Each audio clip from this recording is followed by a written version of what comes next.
그 다음 내용은 뭐냐면요. 여러분 앞에서 창세기 1장 1절을 수학적으로 분석할 때 이 37 두 번째 다윗별과 73 세 번째 다윗별은 자주 등장을 했고 그 의미를 많이 설명을 해드렸거든요. 근데 첫 번째 다윗별은 요 13은 별로 설명을 한 적이 없었죠. 자, 이 첫 번째 다윗별 13의 특별한 의미에 대해서 소개를 해드리려고 합니다. 바로 이제 제일 첫 번째 다윗별이죠. 여러분 신명기 6장 4절 히브리어로 쉐마 이러면서 시작되는 말씀이거든요. 쉐마라는 말이 들으라 이런 뜻입니다. 그래서 일단 6장 4절 5절 아주 기독교인들에게 잘 알려진 말씀이잖아요. 일단 읽겠습니다. 시작. 이스라엘아 들으라 우리 하나님 여호와는 오직 하나인 여호와시니 너는 마음을 다하고 성품을 다하고 힘을 다하여 내 하나님 여호와를 사랑하라. 그랬을 때 6장 4절입니다. 그래서 들으라.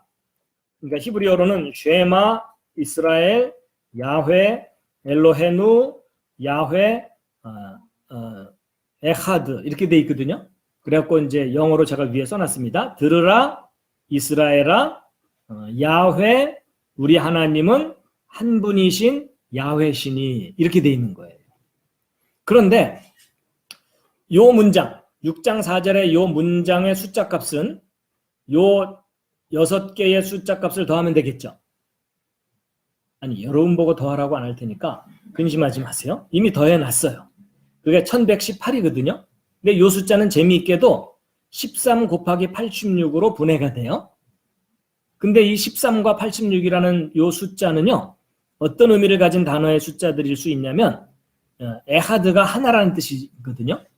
그리고 엘로힘, 하나님이라고 번역되는 단어예요. 그 단어의 숫자 값이 86이에요. 그러면 한 분이신 하나님 이렇게 되는 거죠. 결국 6장 4절을 줄이면 한 분이신 하나님에 대한 표현이에요. 참 신기하죠? 예. 그런데 또 6장 4절에 담겨있는 말씀 중에 한 분이신 야훼이시니 그 구절이 있었죠. 근데 이 하나라는 단어도 에하드라는 단어가 숫자 값이 13이고요. 그 다음에 야훼라는 하나님의 고유한 이름의 숫자 값은 26이거든요. 근데 그 26은 13의 2배죠. 그러니까 한 분이신 여호와시다라는 요 구절은 13이라는 다윗별이 3개가 들어있는 거예요. 그러면 3이라는 숫자는 하나님의 신성과 관계된 숫자죠. 그래서 요 셋을 합치면 39죠. 예, 오직 하나이신 하나님에 대한 숫자 값이 바로 13이고 13이 3번 더해진 게 39니까 오직 하나인 하나님을 나타내는 숫자들인 거예요. 자, 그래서 또 재미있는 건 뭐냐면 에하드라는 단어가 하나인데 그것이 13 다윗별이라 그랬고요. 그 다음에 히브리어로 아비라는 단어가 있어요. 이게 이제 아부가 아버지고 아비 하면은 1인칭의 나의 아버지라는 뜻이거든요. 그래서 my father 영어로 한데 그것도 숫자 값이 13이에요. 그리고 히브리어로 사랑이라는 단어, 영어로 love라는 단어가 아하바라는 단어예요. 근데 이 단어도 숫자 값이 13이에요. 우연일 수도 있지만 그렇다면 이걸 3개를 연결해 보면 한 분이신 나의 아버지는 사랑이시다. 이렇게 되어 있는 거예요. 그러니까 여러분과 제가 믿고 있는 하나님이 사랑의 하나님이라는 것이 수학적으로 드러나 있어요. 그러니까 여러분 나중에 혹시 천국에 가셨을 때 하나님께서 여러분을 섭섭하게 대하시거든 요 증거를 내미시면 돼요. 사랑이시래매요. 이러면서.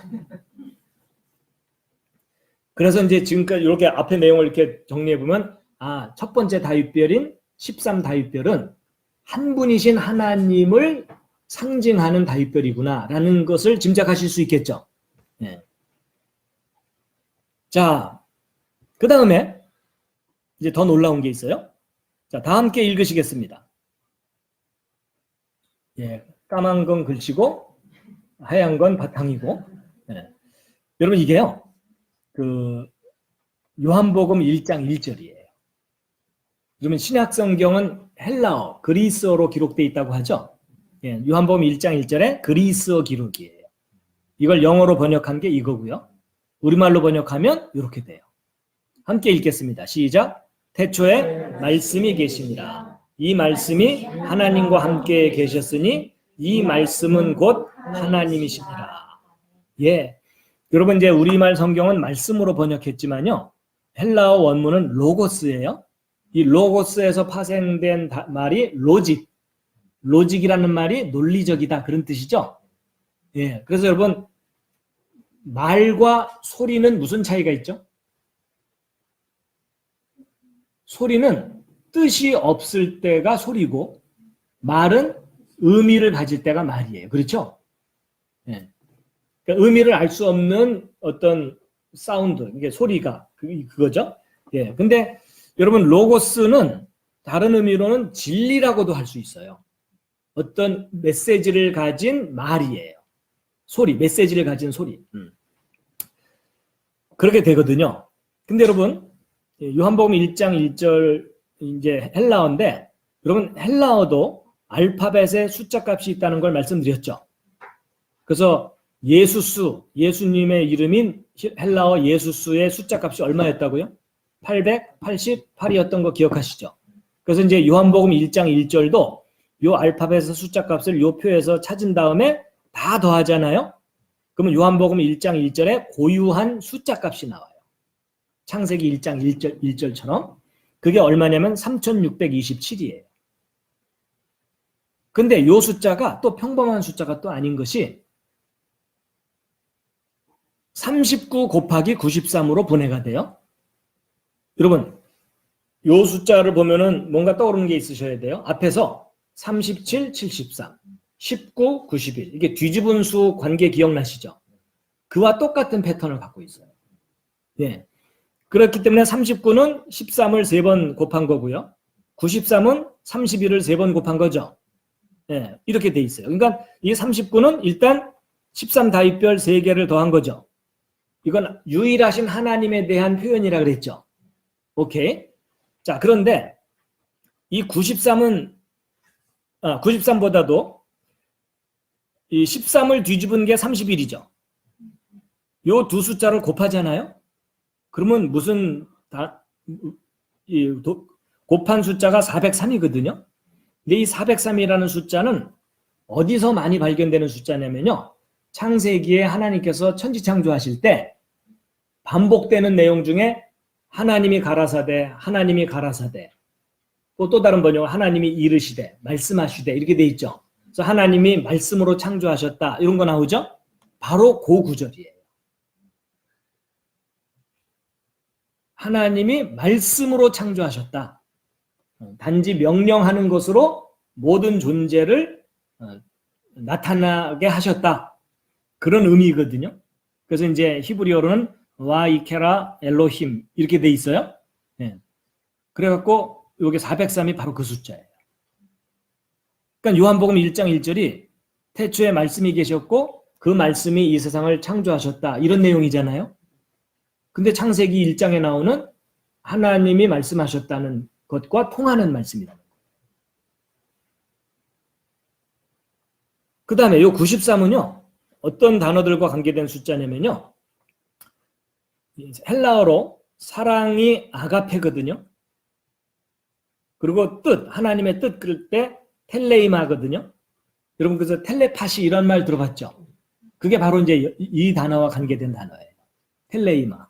그래서 여러분 텔레파시가 뭐죠? 생각으로 메시지를 전달시키는 거죠. 그래서 같은 생각을 공유하는 그런 표현을 텔레파시라고 하잖아요. 텔레파시가 통했다 뭐 이런 표현 하잖아요. 그게 바로 뜻이에요. 뜻이 통했다. 근데 이 사랑이라는 단어와 뜻이라는 단어가 93이라는 숫자 값을 가져요. 그러니까 하나님께서 이 세상을 창조하실 때 말씀으로 창조하셨는데 사랑을 가지고 뜻을 가지고 창조하셨다. 이렇게 이해될 수 있는 구조예요.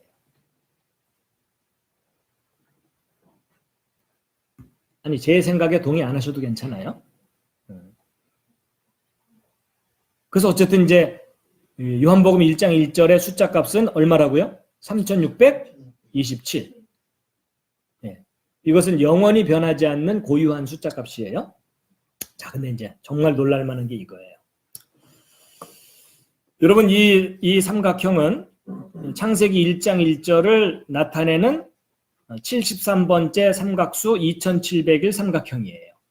그 중에 37번째 삼각형이 703이었고 땅의 창조였죠. 땅의 창조를 뺀 나머지는 1998이고 666 삼각형의 3배였고 기억나시죠? 그래서 이제 이 부분이 창세기 1장 1절인데 그 밑에다가 뭘 더해봤냐면요.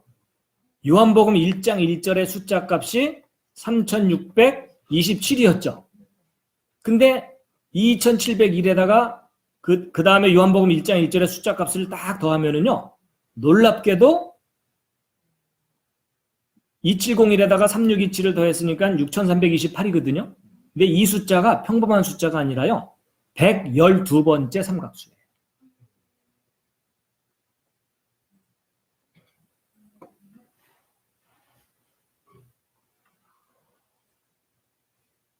와우. 이게 무슨 말이냐면 창세기 1장 1절하고 요한복음 1장 1절이 완벽하게 하모니를 이루고 있어요.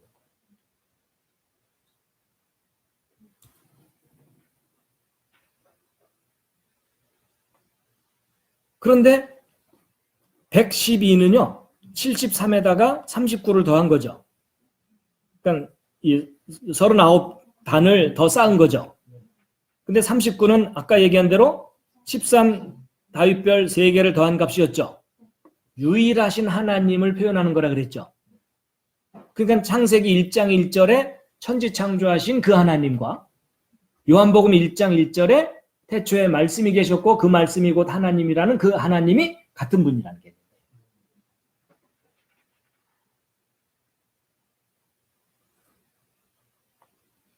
그런데 이 112라는 요 숫자는요. 분해를 하면 26 더하기 86으로 분해될 수 있거든요. 요거 2개 더했더니 110이 되는 거 계산 나오시죠? 근데 여러분 이 26과 86은 어떤 단어에 대한 숫자 값이냐면 야훼라는 하나님의 고유한 이름의 숫자 값이 26이고요. 아까 나왔었죠. 13다윗별 2개. 엘로힘이라는 하나님이라고 번역되는 엘로힘이라는 단어의 숫자 값이 86이에요. 그러면 결국 창세기 1장 1절과 요한복음 1장 1절을 합친 그 요점은 뭐예요? 야훼 하나님.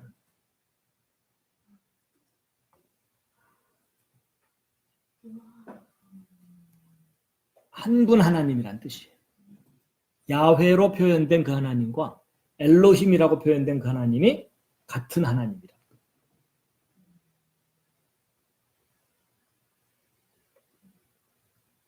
영어로 표현하면 Lord God, 야훼 God. 엄청나죠? 그리고 이제 여러분 888이 예수수라는 예수님의 이름의 숫자 값이었죠. 근데 112에다가 888을 더하잖아요. 그럼 완전수인 1000이 나와요. 1000은 뭐였어요? 10이 완전수죠. 그것의 세제곱을 한 거죠. 트리플 10이에요. 트리플 10. 10 곱하기 10 곱하기 10. 지극히 거룩함. 그러니까 창세기 1장 1절과 요한복음 1장 1절이 완벽하게 서로 조화를 이루면서 지극히 거룩함을 나타내주고 있어요. 예수님과 함께. 지극히 거룩함을 이루신 분이 누구예요? 예수님이죠. 타락한 모든 사람의 죄를 해결해 주시고 그들이 거룩함으로 동참하게 하신 분이죠.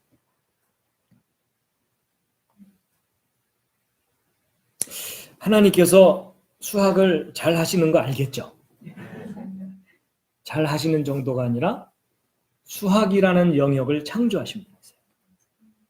그래서 그분께서 수학적 메시지를 그 말씀 속에다가 담아두신 거예요. 우리가 뒤늦게 발견한 거예요. 우리가 조작한다고 이런 게 나오는 게 아니에요. 그렇죠? 하나님이 의도하지 않으셨는데 이런 현상이 나타날 수 있을까요? 없어요. 지난번에도 언뜻 표현해드렸지만 하나님은 아무것도 모르고 메시지를 우리에게 주셨는데 나중에 학자들이 이런 놀라운 수학적 질서를 발견하니까 하나님 깜짝 놀라셔갖고 저런 게 다 들어있었네? 그러실 리가 없죠. 그렇죠? 정말 완벽하신 하나님이세요. 그리고 완전하신 말씀입니다.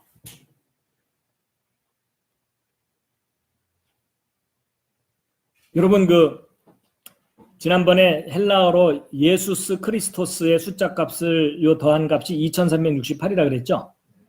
근데 창세기 1장 1절과 요한복음 1장 1절을 합친 숫자 값이 6328이죠. 근데 희한하게도 이 숫자 값 성분이 똑같죠. 이것도 뭔가 좀 관계가 있을 것 같은 느낌이 드시죠? 네. 하여튼 참 너무 신기해 갖고 어떤 건 이해가 되고 어떤 건 이해가 안 되고 어떤 건 혼수 상태고 어떤 건 망치로 세게 머리를 얻어맞은 것 같은 충격이고 창세기 1장 1절에다가 요한복음 1장 1절을 더했더니 완벽한 거예요. 요한복음 일부러 헬라어로 기록하게 하신 거네요. 이제 그렇죠. 그때는 이제 공용어가 헬라어였으니까. 그러니까 사도 요한의 말년에 요한복음을 기록했다고 하거든요. 그러니까 사도 요한이 막 수학을 너무 잘해갖고 창세기 1장 1절과 완벽한 조화를 이루기 위해서 그 메시지를 기록했을까요? 그랬을 가능성은 거의 없어요. 그렇죠? 그러니까 진리 자체를 기록했을 뿐인데 하나님께서 숨겨진 의도자로서 그런 메시지가 기록되게 하셨을 가능성이 높죠. 그렇죠?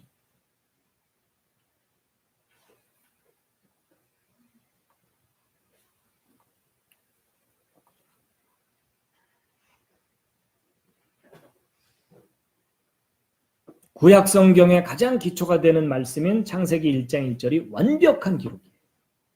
인간이 절대로 편집할 수 없는, 훼손시키거나 왜곡시킬 수 없는 완벽한 메시지였던 거예요. 근데 구약만 그런 줄 알았더니 신약 성경의 요한복음 1장 1절이 그 완벽함에 부합한 그리고 완벽한 하모니를 이루는 메시지입니다. 여러분, 이 세상에 수많은 종교가 있고 나름대로 경전들이 있잖아요. 근데 우주의 가장 기초적인 질서, 이 수학적 질서와 이렇게 완벽한 조화를 이루는 메시지가 과연 또 있겠냐는 거예요. 그렇죠?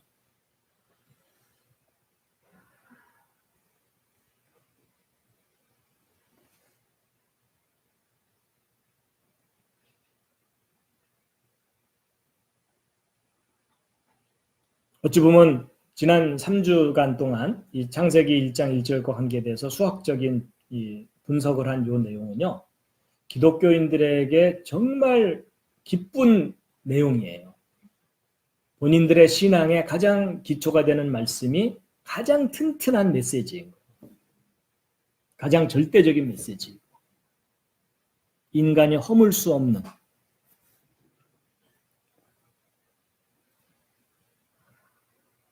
앞에서 제가 표현했죠. 과학의 가장 기초 학문이 수학이라고. 수학적이라고 한다면 과학적인 거예요. 근데 세상 사람들이 가장 허술하게 여기는 기록인 창세기가 가장 수학적인 구조를 갖고 있고 가장 과학적인 기록인 거예요. 근데 어줍지 않은 인간의 지식으로 창세기는 허술한 신화라는 둥 이런 식으로 사람들을 호도하는 그런 사람들을 만나면 어떻게 해야 된다고요? 일단은 잘 돌봐줘야 돼요. 그렇죠? 왜냐면 무지 때문에 생긴 거거든요. 잘 돌봐줬는데도 계속 삐딱하면 묶어놔야 돼. 묶어놨는데도 계속 헛소리를 하면 하여튼 그거는 알아서 하세요.